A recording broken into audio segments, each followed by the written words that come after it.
जय सनातन। भारतवर्ष प्राचीन काल से ही एक आध्यात्मिक व अलौकिक राष्ट्र रहा है। वेद, उपनिषद एवं शास्त्रों की इस देवभूमि पर अनेक महापुरुष व साधु संत हुए, जिनका राष्ट्रीय संस्कृति के उत्कर्ष और विकास में विशेष योगदान रहा है। यह हमारी संस्कृति की विशेषता है कि असंख्य देवतुल्य व्यक्तित्व जो इस धराधाम पर अवतरित हुए, उनके प्रेरक विचारों से हमें सदा सम्यक मार्गदर्शन मिलता रहा। जगत गुरु आदि शंकराचार्य ऐसे ही विद्वान महापुरुष थे। शंकराचार्य का जन्म केरल के मालाबार क्षेत्र में पूर्णा नदी के किनारे बसे कालड़ी गांव में सन 788 में एक ब्राह्मण परिवार में हुआ।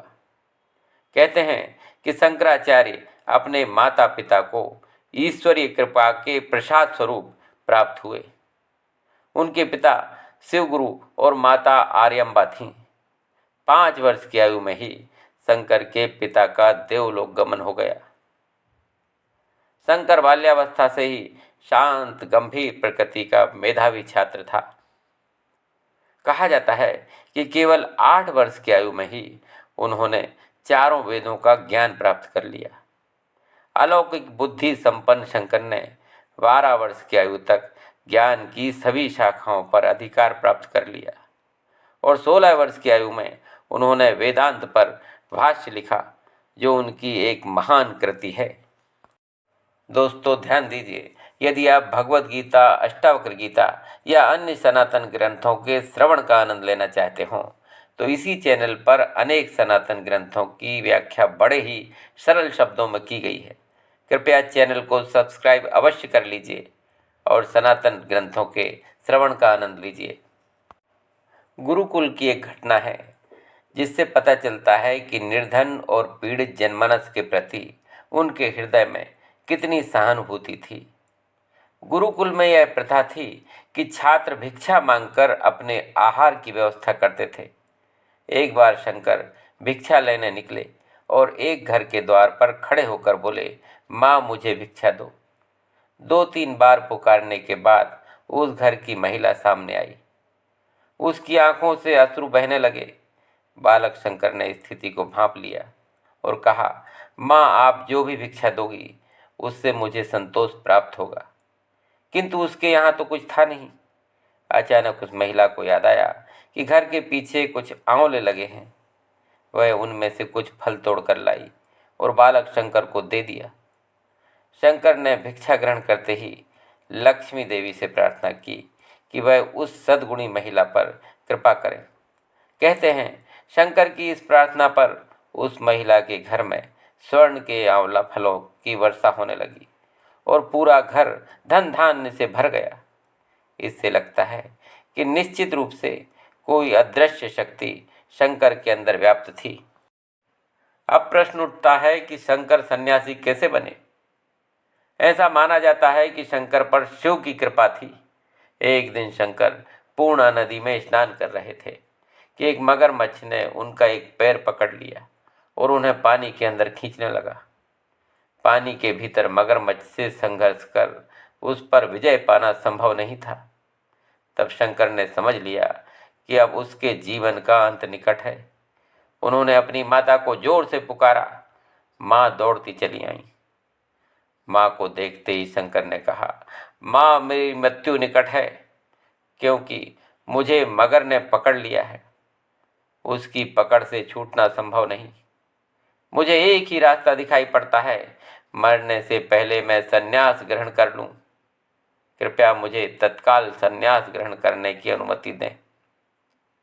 संन्यास का तात्विक अर्थ है एक जीवन को छोड़कर दूसरा जीवन प्राप्त करना।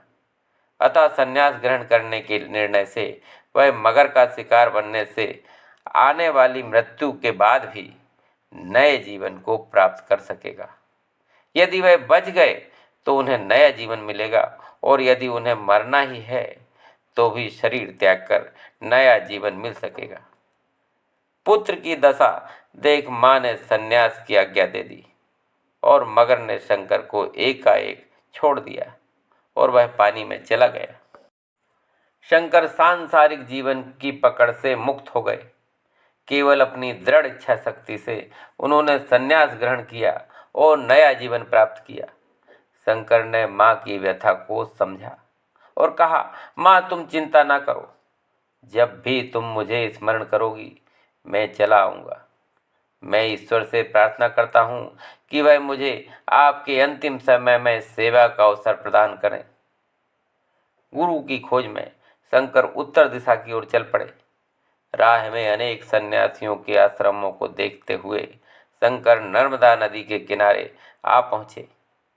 वहाँ उन्हें एक महायोगी की कुटिया दिखाई दी। यह महायोगी गोविंद भगवत पाद थे। गोविंद उस बालक सन्यासी को देखकर अत्यंत प्रसन्न हुए। वे जैसा शिष्य चाहते थे वह उनके सामने खड़ा था। वेदांत के गूढ़ रहस्यों का ज्ञान प्रदान करने के लिए उन्हें किसी ऐसे विलक्षण शिष्य की आवश्यकता थी। गुरु से आशीर्वाद पाकर शंकर ने निष्ठापूर्वक संन्यास्य जीवन बिताते हुए अपना अध्ययन जारी रखा। शंकर में अद्भुत विद्वतापूर्ण क्षमता थी। वह एक महान कार्य के लिए ही अवतरित हुए थे। वेद, उपनिषद, भगवत गीता और ब्रह्मसूत्र आदि हिंदुओं के पवित्र ग्रंथ हैं, किंतु उन्हें समझ पाना इतना सरल नहीं। इसलिए शंकर ने उन ग्रंथों पर टिप्पणी लिखने का निर्णय लिया। उन्होंने पहले उपनिषद और फिर भगवत गीता पर लेख लिखे जो अत्यंत लोकप्रिय हुए। अब उन्हें ब्रह्म सूत्रों पर भाष्य लिखना था। हिंदुओं की यह धारणा है कि महर्षि व्यास का अस्तित्व अभी भी पवित्र तीर्थ स्थल बद्रीनाथ में है। यह तीर्थ स्थल हिमालय की तराई में 3600 मीटर की ऊंचाई पर है। आज से 1200 वर्ष पूर्व प्रवास करना इतना आसान नहीं था, किंतु शंकराचार्य ब्रह्म सूत्रों पर भाष्य लिखने प्रत्यक्ष बद्रीनाथ गए। लेखन के कार्य के पश्चात उन्होंने धार्मिक ग्रंथों के पाठों की परिभाषा का सरल व सुबोध रूप में व्यापक प्रसार करने का कार्य भी किया। शास्त्रार्थ करना विद्वानों की परंपरा रही है। मंडन मिश्र से आदि शंकराचार्य का शास्त्रार्थ विशेष उल्लेखनीय है। मंडन मिश्र प्रकांड विद्वान थे। बड़े बड़े विचारक और चिंतक भी उनसे शास्त्रार्थ करने में हिचकिचाते थे।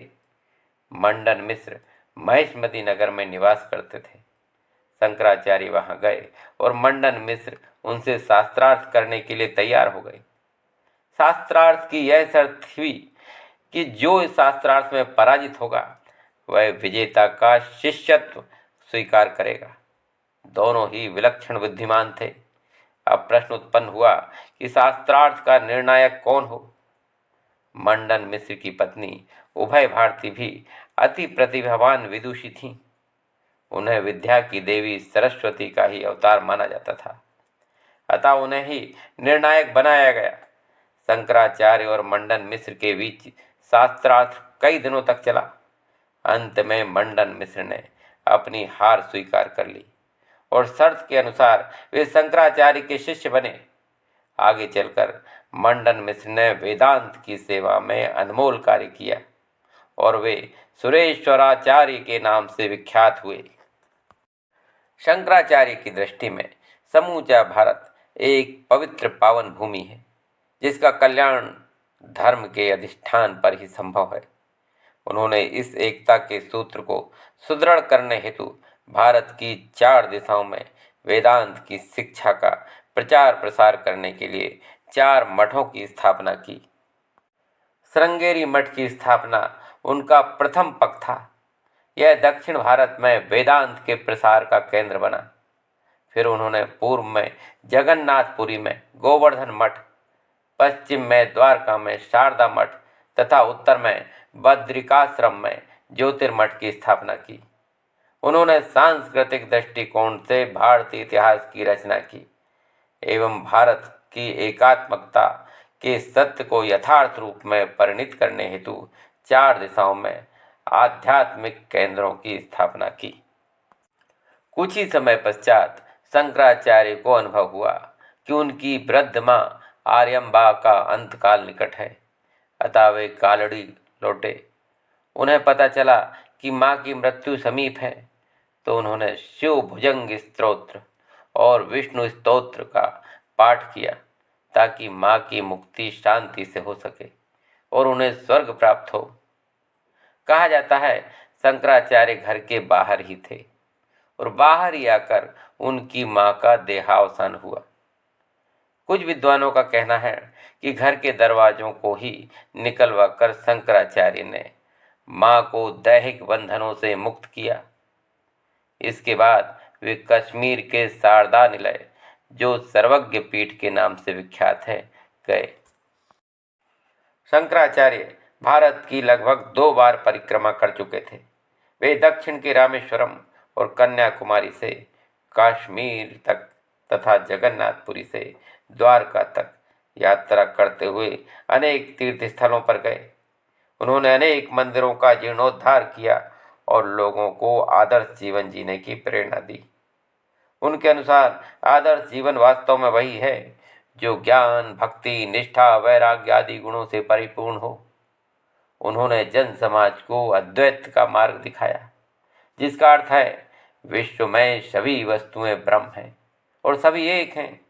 विश्व निरंतर परिवर्तनशील है और यह परिवर्तन ना तो महत्वपूर्ण है और ना ही वास्तविक। इन सभी क्रियाकलापों की वास्तविकता केवल ब्रह्म में निहित है। ब्रह्म सत्यम जगत मिथ्या। केवल ब्रह्म ही सत्य है, शाश्वत है। अन्य सब कुछ भ्रमित करने वाला है, असत्य है। जिसकी दृष्टि इतनी विकसित व व्यापक हो जाती है, वह मनुष्य समूचे संसार को अपनी मातृभूमि और सभी मनुष्यों को अपना भाई मान सकता है। यद्यपि यह निश्चित रूप से नहीं कहा जा सकता कि शंकराचार्य ने अपने अंतिम दिन कहाँ बिताए, किंतु उनका व्यक्तित्व निस्संदेह भारतव्यापी था। प्रत्येक भारतवासी के लिए यह गौरव का विषय है कि इस देश की पुण्य धरा पर एक ऐसा महापुरुष अवतरित हुआ जिसके मार्गदर्शन से समूचा जन समाज लाभान्वित हुआ और जिसने समूचे भारत में धर्म की ज्योति जगाई। शंकराचार्य केवल 32 वर्ष की अल्पायु में ही इस संसार की यात्रा पूरी कर ब्रह्मलीन हो गए। जय सनातन।